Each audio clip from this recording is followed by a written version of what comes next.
Dans un monde futuriste où l'humanité se connecte souvent par des fils et des circuits, il existe un poète cybernétique, un artiste des mots qui rêve au-delà des confins numériques. Au milieu d'une ville meurtrie par les lumières néons et les gratte-ciel, il trouve du réconfort dans une oasis de rêve, où la technologie épouse l'essence de la vie. « J'aime te regarder dormir pendant mes nuits agitées », murmure-t-il à son compagnon cybernétique, une vision d'harmonie parfaite façonnée par l'univers lui-même. Ces nuits s'étendent sans fin, tissées par les fils timides du poulain indompté du temps galopant dans les terres.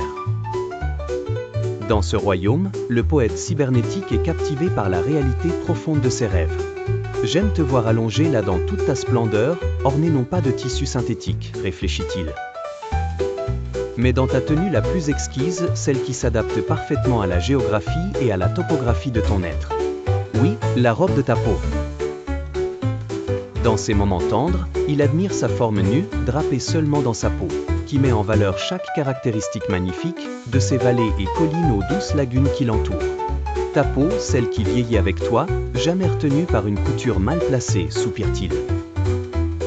La robe de sa peau, intacte et non détériorée par les marques du temps, est un témoignage intemporel, conçu pour l'embrasser pour l'éternité.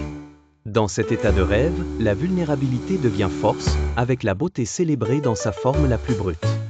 « Ah, la robe de ta peau », répète-t-il, laissant la pensée s'installer comme un refrain dans sa saga poétique sans fin, un vêtement façonné non pas de fils mais de l'essence même de la vie. Alors que le poète cybernétique revient des profondeurs de son imagination, la réalité de sa présence persiste, un réconfort ancré dans le monde numérisé, lui rappelant que même dans les rêves, la vérité de l'humanité réside dans la simplicité de son existence.